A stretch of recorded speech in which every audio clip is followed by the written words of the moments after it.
But our next speaker now is Keith Brackpool, who is the chairman of the Stronach Group. Now, that's one of the world's leading horse racetrack operators and suppliers of pari-mutuel wagering technology. TSG racetracks, some of you will know, include Santa Anita Park, Pimlico, and Gulfstream Park. So it'll be very interesting to see how the US model compares. Please welcome Keith Brackpool.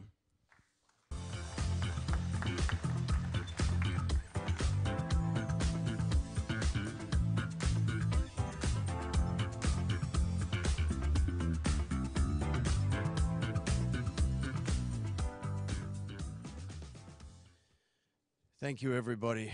I know it's getting close to lunchtime, so we'll move on as quickly as we can here. This slide just gives you an idea of some of the entities that we own in the United States. As Jason said, we have the racetracks. We're approximately 25% of the total handle in the United States. We also own the largest tote operator, Tote, in the United States, as well as ExpressBet, which is the online wagering company. So to say, do we have a digital budget? Do we have an innovation budget? We certainly have many of those throughout the entities that are here. And I could take you through the digital strategy of each of the entities, but I thought it was more important to just concentrate on one and tell you why we concentrated on that particular one. The economics of the American model, as many of you know, are really quite different to that of a lot of European countries. The vast majority of our income is based on the handle as opposed to the ticket sales or the food and beverage revenue or whatever that you may see at some of the larger festivals around. It would take me 3 hours to give you a summary of the economic model, so I won't do that. But suffice to say that on-track handle is worth twice as much to us as any wager that comes from another place. So whilst we encourage wagers from everywhere, actually getting handle at the track and getting people at the track to bet is the most important thing. Racing in the United States missed a glorious opportunity back in the 1960s when pretty much it prohibited television from coming in and showing the races. It did that because the economic model was based entirely at that stage upon you had to wager at the track, and they didn't want people watching the content for free. You had an entire generation of Americans that have never been to a horse race, never seen a horse race. A tiny, tiny percentage of the demographic that we desire has ever actually been there.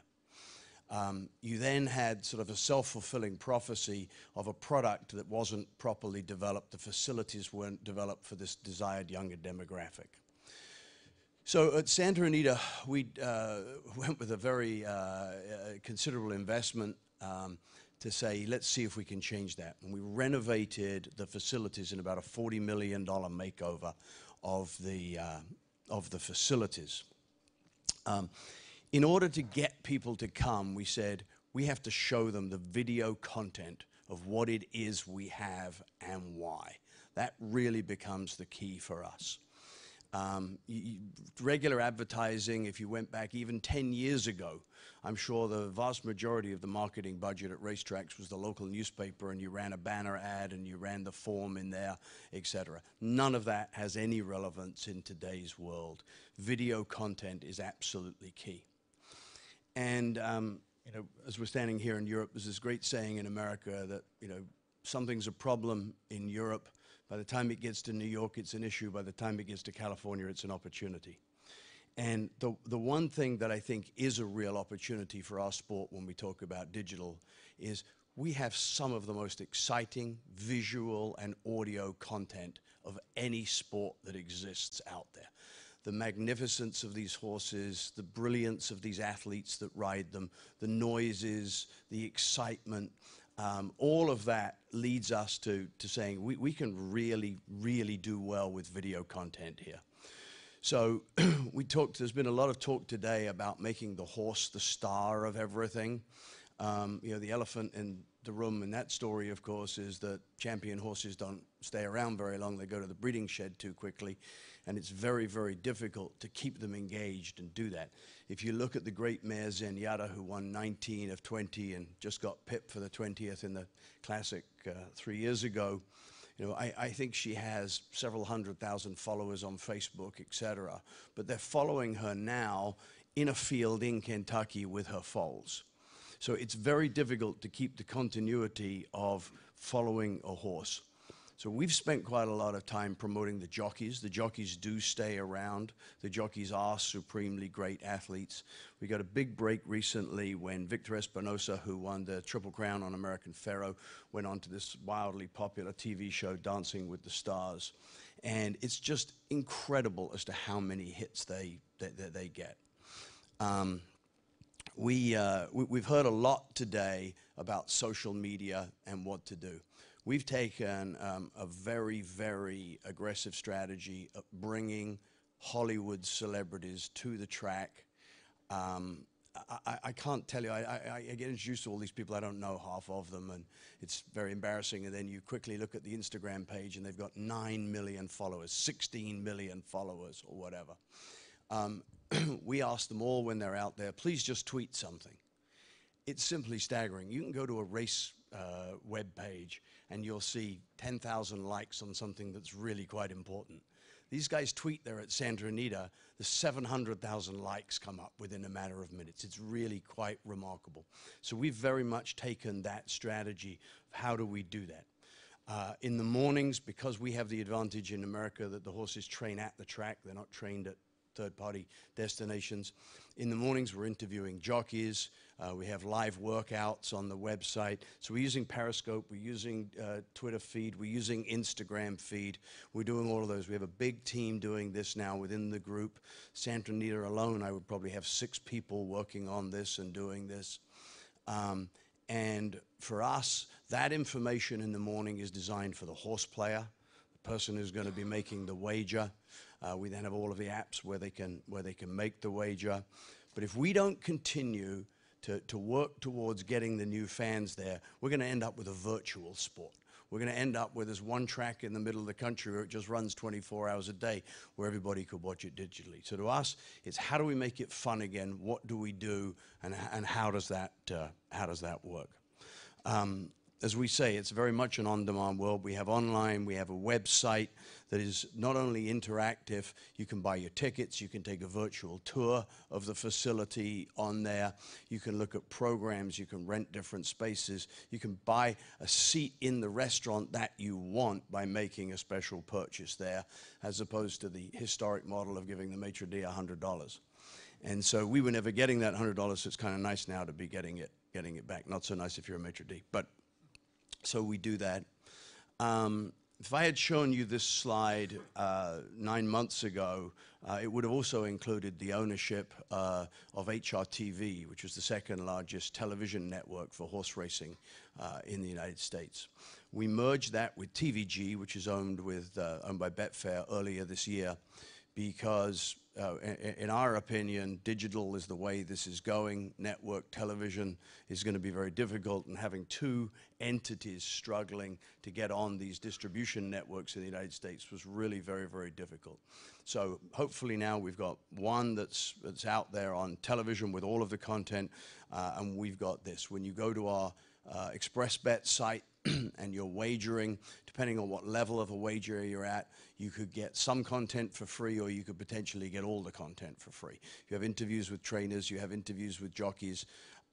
You can pull up any race in anywhere in the group anyway. That's not really the issue, and very few people like to watch the whole race. They like to watch trouble that happened, be it at the start of a gate, be it an incident somewhere. They're trying to look for an edge. That's what they're trying to do. The odds are pretty much going to tell you what the odds are. They're trying to look for the edge as to how do you improve on those odds and do that. So for us, this is completely interactive. This is a huge, huge part of where we see this going, what we see happening. That's is so critical in the United States. Instagram and Twitter and Facebook are things that every conference you go to, everybody uses those phrases. you have to do something about it. That's really the key. And we have this magnificently beautiful facility. If anybody hasn't been to Santa Anita, please come. It's one of the picturesque tracks in the United States with the magnificent San Gabriel Mountains behind it. So from 6 o'clock in the morning, we're posting pictures it's called Clocker's Corner. You can go to @Clocker's Corner and get all of the horses training. You can go to Periscope and sign up for XBTV. You're going to see the workouts live. We show American Pharoah every morning. He's at the track. Incredible number of people are following every morning. And then we'll pick 3 or 4 other horses that get people interested. We're doing interviews with jockeys every morning, 2 or 3 of them, asking what happened in the last race, what's happening here, trainers, etc. Nick said when he was speaking that it's very difficult to get a lot of people to change their opinions now and their traditions. We had the same things where trainers would say, well, I don't really want to do interviews. I don't want to.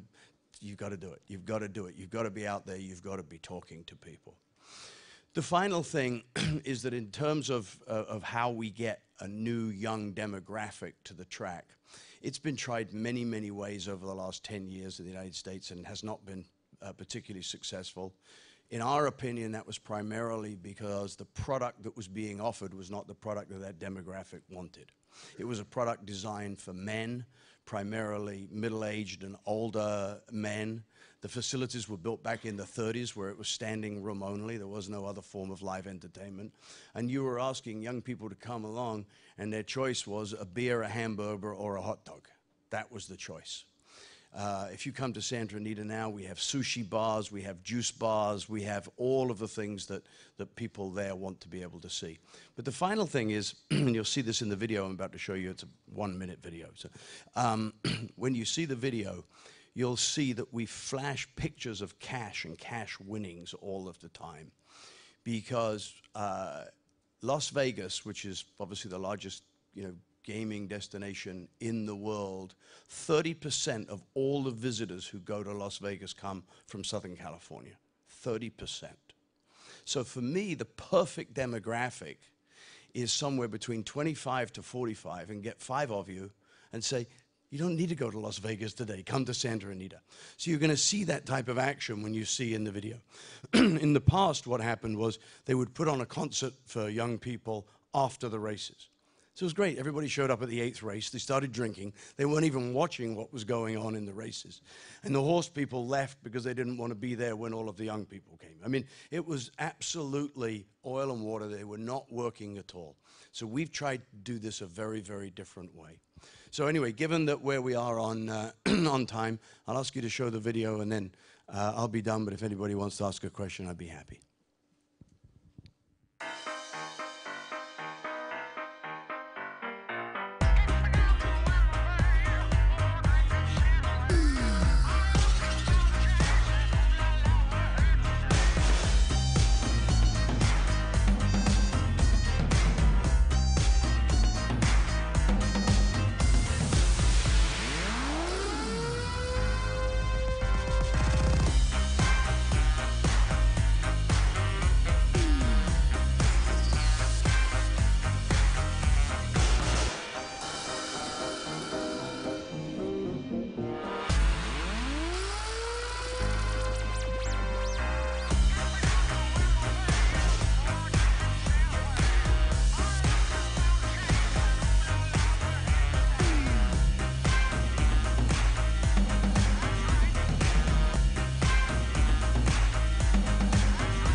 So you'll see that one of the things we did right at the end there was we had discover Santa Anita, and then the word came up, rediscover.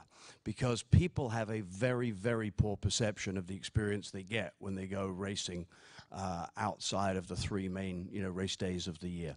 So we wanted to be able to put the rediscover in to show them that this is new, it's there. But the whole idea is to create some excitement, create some fun. You can come. For too long, racing spent all of its time talking to people who are already going racing anyway. We're trying to talk to a completely different audience.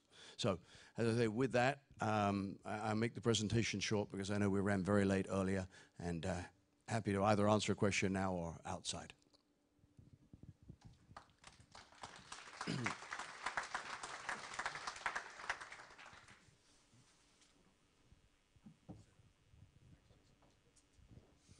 Do you have the same issues in racing attendance as we do in the UK in terms of people come 70%, I think the figure is, come racing once a year and that's it, and they don't come back again? Do you have the same issues in the States?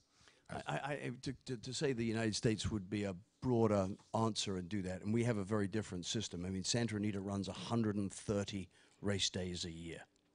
So, you know, it's a track that on a Thursday could have as little as 4,000 or 5,000 people. 7 days a year, we're going to have 40,000 people. And 25 days a year, we're going to have 20,000 people. So for us, it sort of depends. You know, when we have the big prep races leading up to the Triple Crown, that's very, very big. Obviously, we're a fairly regular host of the Breeders' Cup. We'll be the host again in 2016. We get 65, 70,000 people come then. But you're right that in the past, it was people who came once or twice a year. The real problem was that racing in America was spending a lot of money marketing to a demographic who came once but didn't come back because they didn't like the product. Since we completed these renovations and we completed this model, we're starting to see a fairly good repeat. We've obviously got, you know, rewards programs and card swipes and all sorts of free goodies and all of the things that you have to do. But I think our problem was just a generally declining audience, not a sporadically occurring audience. So, thank you.